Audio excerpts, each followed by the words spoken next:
Terima kasih kepada mereka yang berikan cadangan untuk video kali ini. Pada mereka yang lain yang nak berikan cadangan, sangatlah dialu-alukan.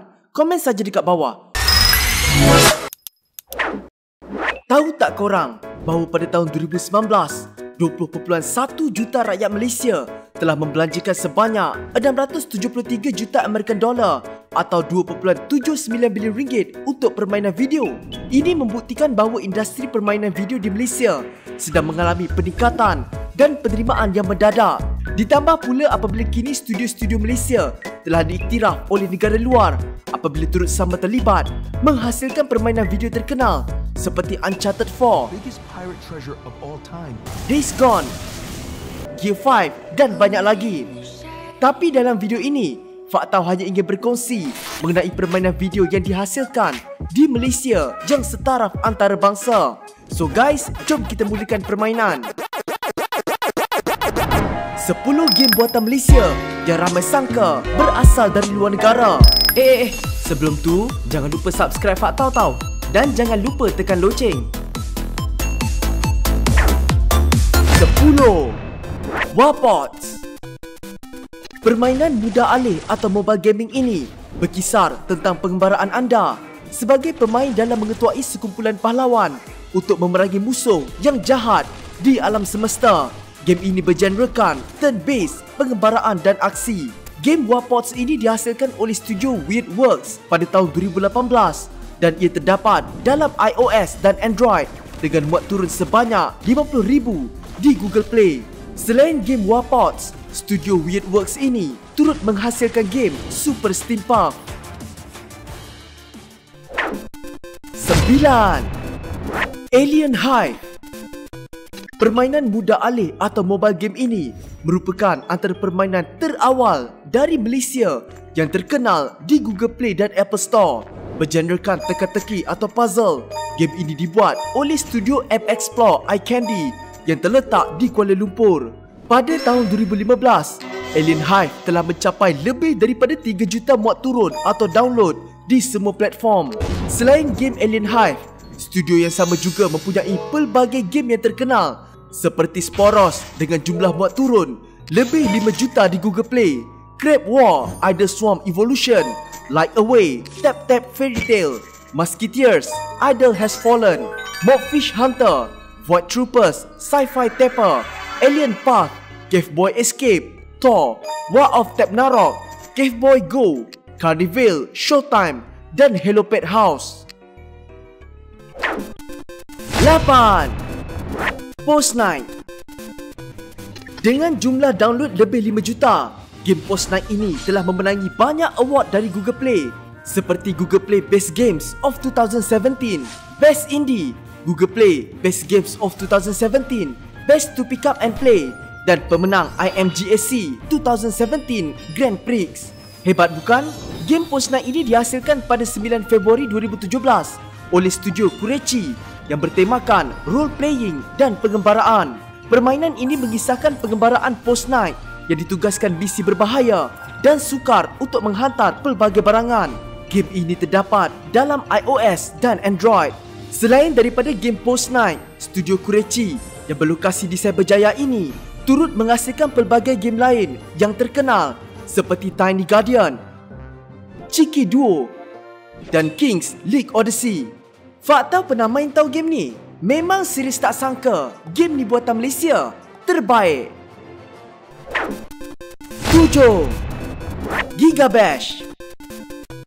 Kalau korang meminati cerita atau filem bertemakan kaiju atau raksasa gergasi seperti Godzilla dan King Kong, Run! It's Godzilla!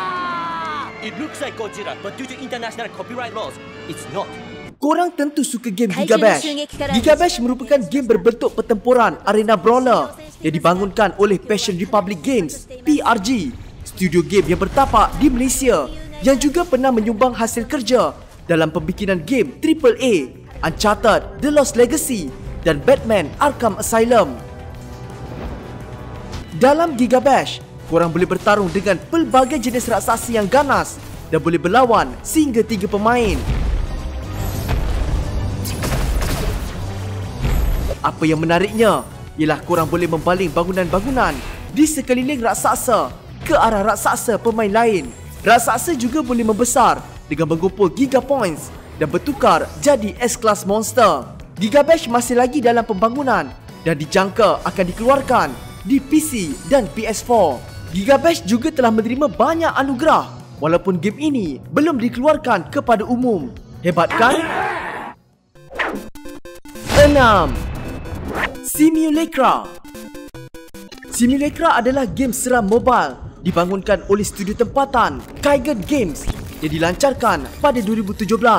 Dalam game ini, pemain perlu mengembalikan telefon kepada pemiliknya, Ana, dengan menyiasat aplikasi dalam telefon itu seperti aplikasi dating, media sosial, galeri gambar dan banyak lagi untuk mencari clue-clue misteri. Sebagai sequel kepada Sarah is Missing, Simulacra memberikan perspektif penceritaan seram yang unik. Kerana kejayaan game ini, studio Kaigen telah menghasilkan satu game spin-off, Simulacra Pipe Dreams, dan sequel terbaru pada 2019, Simulacra 2. 5. Kings League 2. Sekali lagi, nama studio Kurechi berada dalam list ini. Studio Kurechi yang terkenal dengan permainan video muda alih seperti Post Night dan Tiny Guardians telah menghasilkan sequel untuk siri Kings League, iaitu Kings League 2, permainan video Malaysia pertama berada di dalam Apple Arcade. Kings League 2 adalah permainan simulasi strategi di mana pemain perlu menguruskan pasukan seperti Football Manager, tetapi yang menariknya, ia melibatkan pasukan yang mempunyai kuasa magis dan senjata. Dalam game ini, pemain perlu bijak mengatur, merekrut, melatih dan mengurus pasukan dari pelbagai kelas dan jenis sebelum menghantar mereka ke simulasi pertempuran. Kings League 2 boleh didapati melalui Apple Arcade dan PC Steam. 4. Bake and Switch. Ada yang berminat tak dengan Overcooked? Kalau ada, mesti korang akan sukakan game Bake and Switch ini. Game ini pasti akan menguji kebolehan korang untuk melakukan multitasking dengan membakar pelbagai jenis roti bersama rakan-rakan korang, di samping cuba untuk menyelamatkan diri dari makhluk jahat seperti spores, stickies dan moldies. Game ini dihasilkan oleh Streamline Games dan dilancarkan kepada umum secara rasmi pada 21 Ogos 2020. Studio Streamline Games ini sebenarnya tidak asing lagi dalam industri permainan apabila pernah terlibat dalam pembikinan Final Fantasy 15. Game ini menawarkan permainan video couch co-op yang boleh dimain seramai 4 orang pemain dan terdapat juga mod PvP untuk sabotaj 2 pemain lain. Hahaha. Macam game putus kawan je, sama macam game Among Us. Hahaha. 3. RE Legends. RE Legends merupakan permainan simulasi role-playing game atau RPG yang mempunyai lakaran kejayaan dan sejarah tersendiri walaupun sebelum ia sempat dibangunkan. Game ini berjaya mencatat sejarah sebagai projek Kickstarter yang mendapat kutipan dana tertinggi di Asia Tenggara dan turut menjadi permainan video Malaysia pertama diterbitkan oleh 505 Games. Syarikat yang sama menerbitkan Control dan Death Stranding di PC. Gempaklah, game yang dibangunkan oleh Magnus Game Studio ini membolehkan pemain membina, menanam pokok, memancing dan memburu serta menjinakkan haiwan atau raksasa dipanggil sebagai Magnus. RE Legend kini boleh dimainkan sekarang dalam akses awalan atau early access di PC Steam dan akan dilancarkan di PS4, Xbox One dan Nintendo Switch pada 2020. 2. Eximius Seize the Frontline. Kepada sesiapa yang gemarkan permainan Counter-Strike atau Red Alert, pasti korang akan meminati game ini. Kenapa? Eximius Seize the Frontline adalah permainan atas talian atau multiplayer yang menggabungkan first person shooter FPS dengan real-time strategy RTS yang dibangunkan oleh studio tempatan Studio Ammo Box. Game ini melibatkan satu pasukan dengan 5 ahli di mana korang perlu mengambil alih 2 tugasan yang berbeza, iaitu Commander dalam perspektif RTS dan mengalahkan musuh dalam perspektif FPS. Semasa membuat research untuk video kali ini, Faktau terjumpa banyak artikel bahawa publisher kepada game ini, The Game World Studios dari United Kingdom, telah menipu dan melarikan duit untung penjualan game ini. Ini bermakna bahawa studio Emmabox tidak mendapat 1 sen pun sepanjang game itu dijual di Steam PC. Untuk mengetahui cerita ini dengan lebih lanjut, Faktau ada letakkan link di description.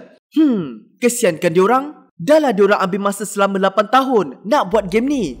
Eximius Seize the Frontline kini dilancarkan semula secara early access di PC Steam. Jom support guys.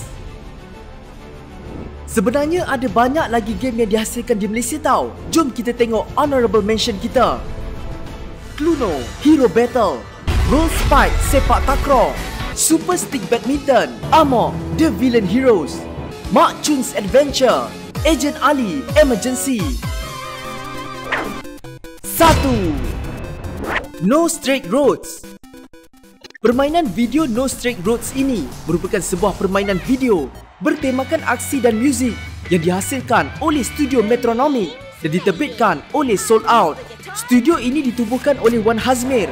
My name is Wan Hazmir and I am the co-founder CEO of Metronomic, yang mempunyai pengalaman sebagai pereka utama Final Fantasy 15 di Square Enix dan sepupunya Daim Ziauddin, bekas artis konsep Street Fighter 5 di Capcom. Dalam No Straight Roads ini, korang akan mengikuti pengembaraan dua pemuzik, Mayday dan Zook, untuk menentang syarikat gergasi NSR yang telah mengharamkan segala jenis muzik kecuali rentak elektronik dance music EDM di Vinyl City. No Straight Roads mempunyai cara permainan yang unik apabila pemain akan berlawan mengikut rentak muzik seperti gabungan permainan Dark Soul dan Jet Set Radio.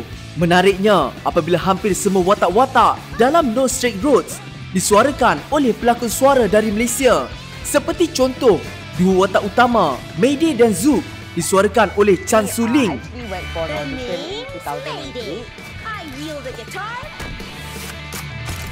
Dan Steven Bones. And he plays the Drums. Nasi lemak ayam masak merah. Selain itu, salah seorang watak bos bercakap hampir sepenuhnya dalam bahasa Melayu dan disuarakan oleh Alfred Law. Oh, brother. Dah ada awet baru bro. So fast. Berapa ramai perempuan kau pikat sekarang lah, ha? Terdapat juga banyak elemen-elemen Malaysia dimasukkan di dalam game ini, seperti terdapat kedai yang menghidangkan nasi campur dan juga roti canai. Game ini dilancarkan kepada umum pada 25 Ogos 2020 setelah 3 tahun dalam pembangunan dan beberapa kelewatan kerana COVID-19. Game ini boleh didapati di PlayStation 4, Xbox One, Nintendo Switch dan PC melalui di Epic Game Store.